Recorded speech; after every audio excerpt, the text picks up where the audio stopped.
NATO turns 70, but the anniversary is overshadowed by squabbles.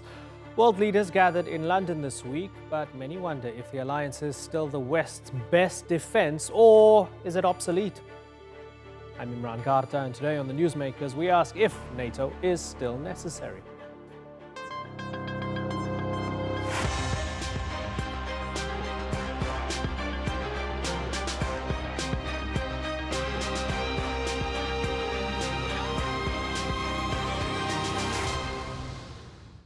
It calls itself the strongest and most successful alliance in history, formed to protect Europe from the Soviets. But recent criticism of NATO from within its own borders has been straining the organization.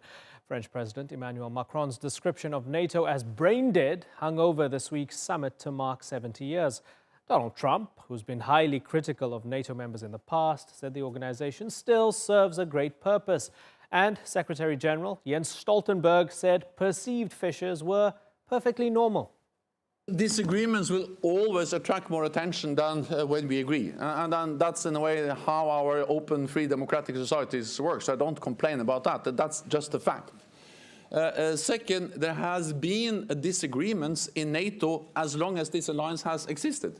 We are 29 different countries from both sides of the Atlantic with different history, different geography, and different political parties in power. So, of course, there are differences. Anything else would be very strange. Despite disagreements over Turkey's military operation in northern Syria and the levels of military spending by members, leaders agreed to stand together in order to stay secure. A joint statement highlighted the security threat posed by Russia, non-state actors, and even China. The bloc also announced plans to keep expanding, with North Macedonia set to join. The summit's host, UK Prime Minister Boris Johnson, described NATO as a giant shield of solidarity. So is the alliance fracturing, or actually is it stronger than ever? Well, to debate this, we're joined from Washington, D.C. by Matthew Brodsky, a senior fellow at the Gold Institute for International Strategy. And in Ankara, we have Yusuf Alabarda. He's a retired Turkish colonel who served inside NATO units in Bosnia and Kosovo and taught at NATO schools in Italy and Germany. Good to have you both on the program, gentlemen. Hoping George Szamuely can join us very soon. He's a big NATO critic. But let me start with you, Matthew Brodsky. When you saw them meeting in North London, did it feel like an organization that's creaking a little bit at 70, or did it feel fine and secure? Well, it's been creaking for a while. There's no doubt about that. But again, this is somewhat normal that there are disagreements. I think that there are still end game goals that are all agreed upon, but there's much disagreement on the way there. For President Trump, we know he's very much not afraid to mix it up. And specifically when it comes to Europe, he has been very bothered by their lack of spending on the NATO defense. About 70% is what the U.S. has been covering of NATO's overall budget.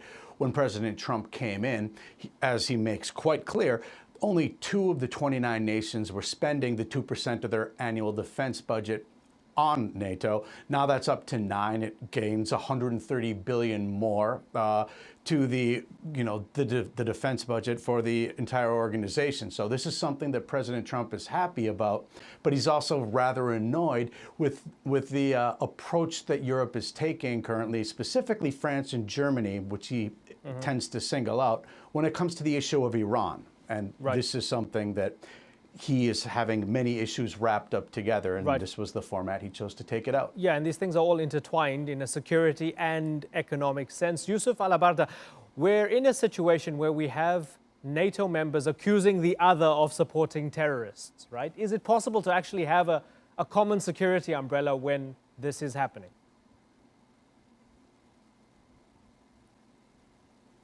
Yeah, that's true.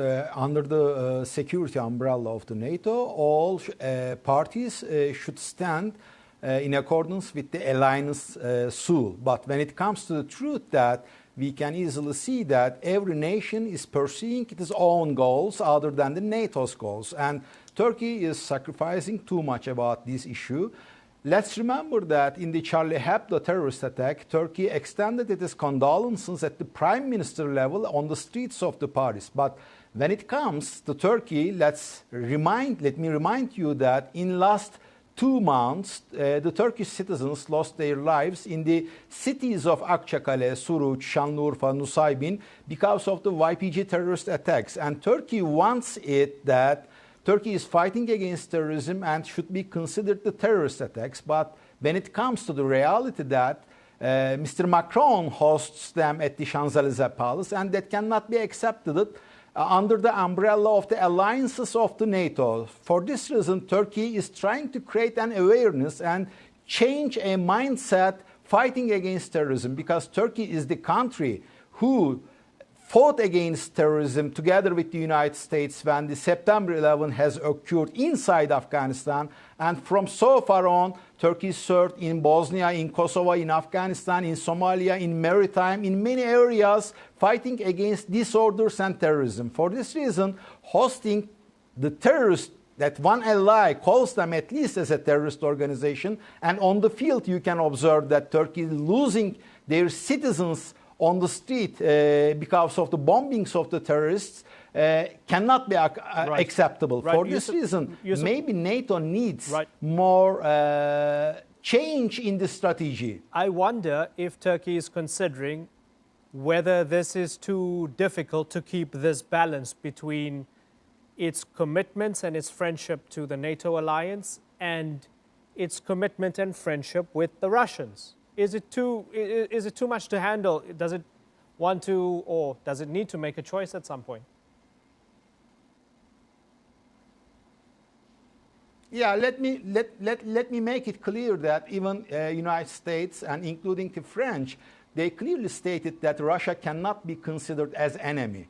Russia, to some degree, is the partner for most of the NATO countries. And let me remind you that Russia is also a part of the Partnership for Peace program of the NATO. So to consider Russia as sole and enemy probably will create unwanted results in the next coming future. For this reason, Turkey is trying to create a balance in between Russia and in the NATO. But when it comes to the NATO's interest, for example, the annexation of the Crimea, annexation of some parts of the Georgia, Turkey is clearly stated his idea to the Russia and clearly supports the Ukrainian government and the Georgian government against Russia. And Turkey clearly underlines to the Russia that this annexation of Crimea and some parts of Georgia is unacceptable. Okay. For this reason, being a trading partners with each other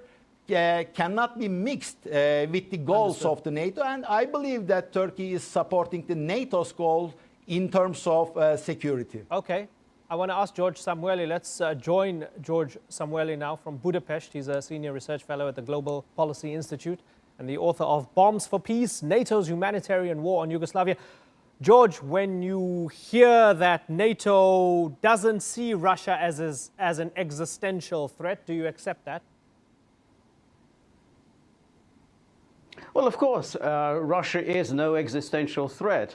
One might have made the argument during the Cold War that the Soviet Union might be an existential threat, but there is absolutely no reason to believe that Russia is an existential threat. Russia is almost entirely preoccupied with developing its economy, becoming a major power. It has no foreign aggressive intent.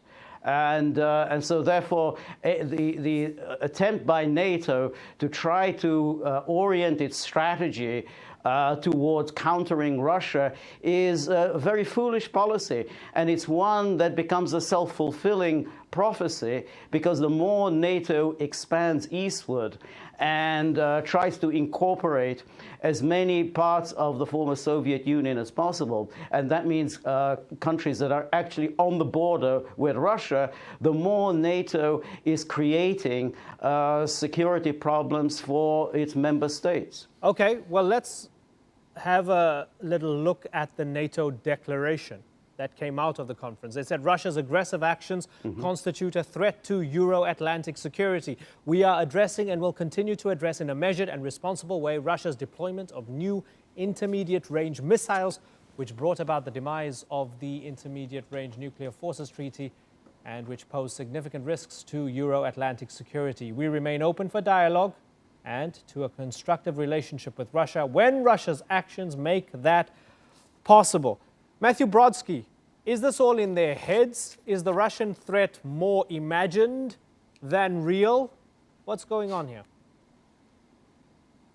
Well, I think Russia has a far greater sense or belief in what it can, in fact, accomplish compared to what it's able to accomplish. I mean, but the fact is, Russia has quite divergent interests from the United States.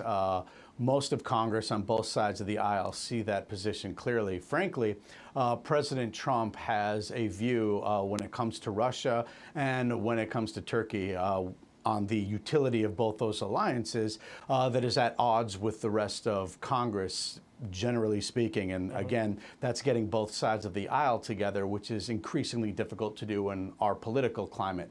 But Russia has not been pushed back on, either during the Obama administration, which really ushered in Russia in a much heavier load into Syria and to increase its Middle Eastern presence. And this is, of course, when Crimea was taken over, and to President Trump now, who still believes that there can be a reset because for some reason American presidents constantly believe that there's some reset with Russian relations that can take place, while meanwhile Putin continues to plot ahead and do things both in the Middle East, in his near abroad, but of course even in our own hemisphere in George Venezuela. Says Putin plotting ahead is not a threat. He says it's their neighborhood and they're just looking for a little bit of breathing room, I guess. I mean, he doesn't see it as the threat that you see it as. We've heard...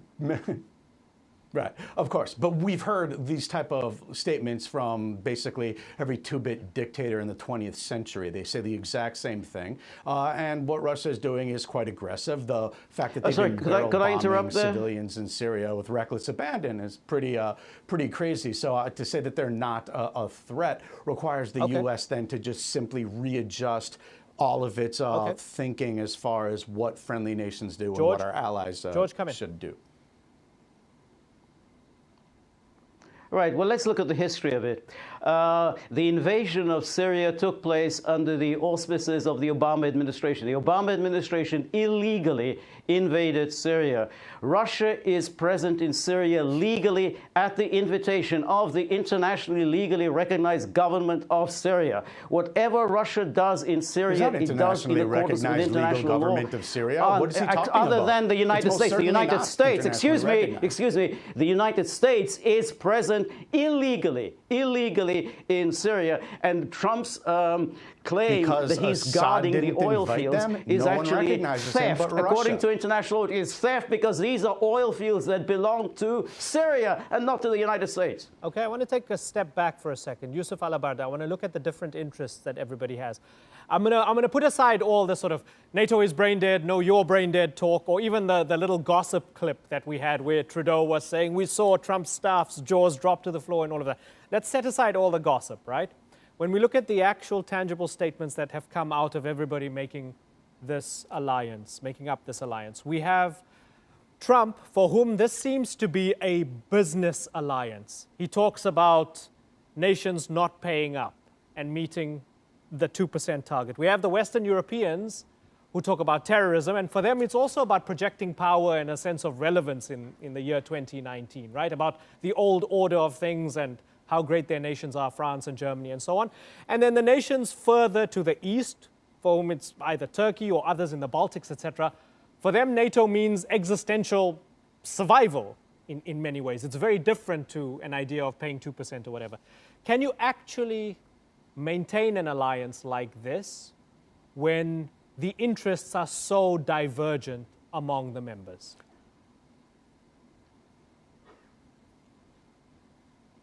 Yeah. During the Cold War time, the divergence also were existing, but to some degree it was all black and white. Go ahead, Yusuf. Sorry? Yes, go ahead, please. Okay. During the Cold War time also there were divergences in the ideas, but it was almost black and white, so it was a bandwagoning policy. So you were following either the Warsaw Pact or the NATO. So for this reason, the critics were not in public inside the NATO corridors. But after the end of the Cold War, In terms of budget, in terms of fighting against terrorism, there are many different goals that every country is pursuing. So that is one of the biggest challenges that NATO should challenge in the next coming years from my point of perspective. For this reason, I can say that NATO is a very important issue in terms of the Baltic states and in terms of the Poland, East European countries such as Hungary, Poland, and Bulgaria, Romania. But I want to correct one issue, that Turkey does not see the NATO as a very important issue for its existential issues, because Turkey is providing its own security with its own army since from 20 years after the end of the Cold War. Now Turkey challenges with a couple of threats, especially. Right. Okay. So I'll correct myself. I'll separate Turkey from the Baltic states and North Macedonia and others such as that. Okay. So I'll separate it from that. Let me ask you, Matthew. No, that is my idea. Okay. Fair enough. But and I'm convinced. Matthew Brodsky, when we look at Article 5, there's this idea that, invoking Article 5, an attack on one is an attack on all. So if one NATO member is attacked, the others have to all come in like musketeers and defend it, right? Is that even possible in this day and age? If a NATO member is threatened by Russia or China, who's willing to go to war for other NATO members and invoking Article 5? It's a fiction, isn't it? Very nice question. Right. I mean, this has been President Trump's perspective to begin with, is that without America's strategic lift, without the U.S. carrying at least 70% of the budget, none of this is going to happen anywhere around the globe. It requires the United States. And so President Trump wants to see that,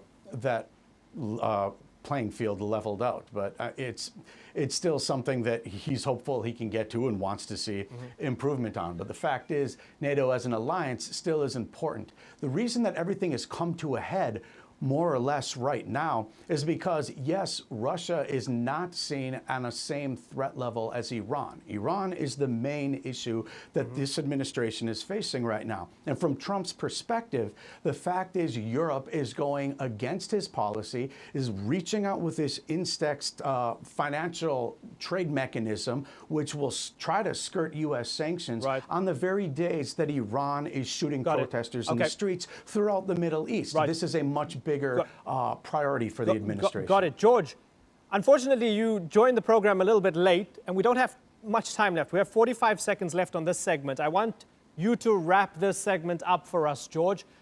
In your opinion, in 30 seconds, please, is NATO still fit for purpose?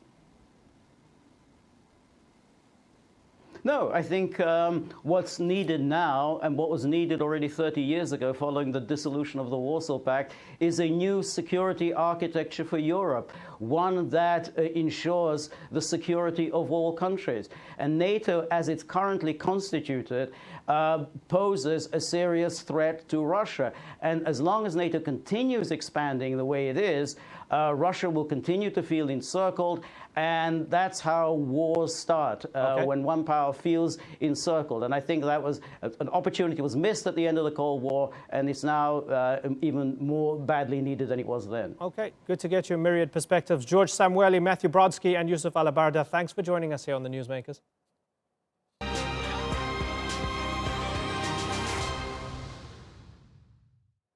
Two years after Maltese journalist Daphne Caruana Galizia was murdered, the investigation into her killing has plunged the country into a political crisis. Prime Minister Joseph Muscat has quit amid anger over his handling of the inquiry. For more, here's Adam Pletz.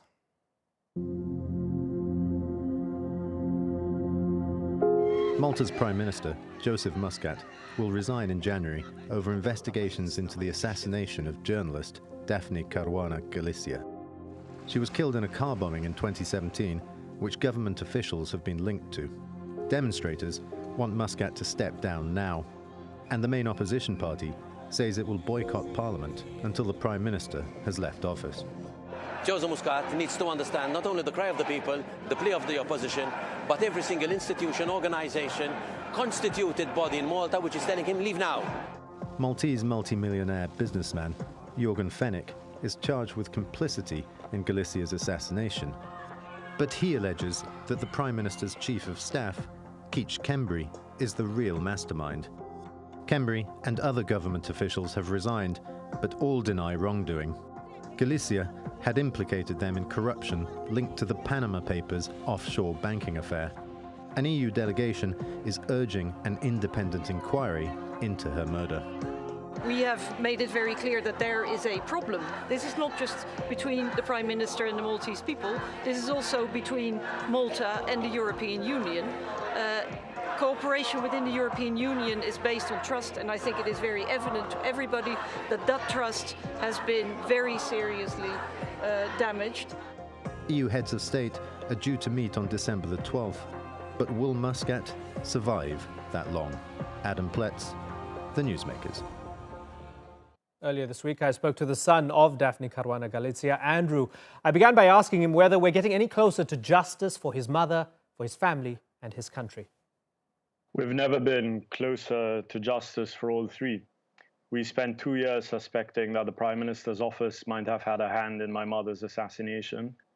And in the past 2 weeks, one sickening detail after another has emerged showing how very closely linked the Prime Minister and the people around him were to the cover-up of my mother's assassination. Today in court, we found out that the middleman contracted to hire hitmen to place a bomb under my mother's car seat was actually an employee of the government, and he was given this job by the Prime Minister's Chief of Staff directly. We also found out that a personal bodyguard of the Prime Minister was used as a go-between to try to influence the middleman, or rather as a go-between between the Prime Minister's Chief of Staff and the hitmen who were at that point in time already in custody. So this bodyguard was sent to speak to the middleman, asking him to speak to the hitmen, offering them $1 million each in cash and guaranteeing them that they'd receive bail on 22nd November 2018. So now we already have 3 or 4 people employed in the office of the Prime Minister who are directly linked to the middleman in my mother's assassination, let alone Jürgen Fenech, the oligarch who has now been charged with commissioning my mother's assassination. Jürgen Fenech is actually a contractor for the government. He's a shareholder in our only power station, which supplies our electricity grid with electricity. And when Prime Minister Joseph Muscat announced he was stepping down, did you take it as an admission of guilt? He never actually explained why he was resigning, which is bizarre. It was like a resignation out of the blue. Obviously, everyone could see the context of his resignation, that his chief of staff had been arrested and interrogated in connection with my mother's assassination. So it was obvious why he had resigned, but it shows his contempt for the Maltese public that he never actually explained why. When you look back to 2 years ago, when your mom was working on this, do you think she realized just how big this was, how dangerous it was, and how many powerful enemies she was making? Of course she realized. She was perfectly aware, but she didn't think anyone would be stupid enough to murder her. But as we, today sitting in court, listening to the middleman testify, I couldn't help thinking, what an idiot. He ruined his own life. He ruined so many people's lives. He ended up wanting to commit suicide. And why?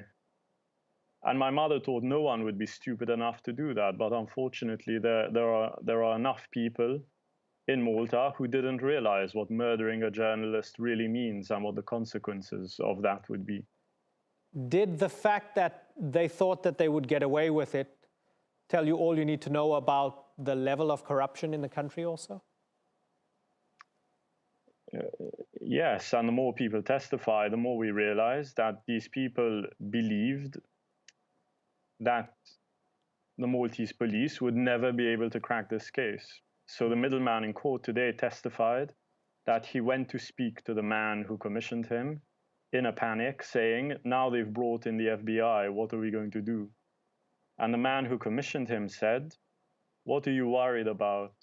The FBI will be working with the Maltese police, so there's nothing to worry about. This betrays an exceptional level of self-confidence that they would have gotten away with it. and they probably weren't aware. Certainly. Sorry. Sorry. No, are they rattled? Does it seem as if they're completely rattled right now? Yes, I mean, I saw the businessman Jürgen Fenech in court a few days ago, and he looked like a broken man. The Giorgio brothers, the hitmen, they're hardened criminals. It's impossible to know what they're thinking. But we receive reports that they're having a very hard time in prison. I mean, frankly, I don't care either way. People in government, cabinet ministers, so people who previously took instructions from the Prime Minister's chief of staff, seem to be seriously rattled. They seem to be, there are reports, none of them speak publicly, but there are reports in the press that they're traumatized, they're breaking down in tears. I don't know whether to believe it or not, because publicly they're still supporting the Prime Minister, even if there are reports of a serious sense of shock within government. Well, you can watch that full interview on our YouTube channel, but that's all the time we've got for now. Until next time, bye-bye.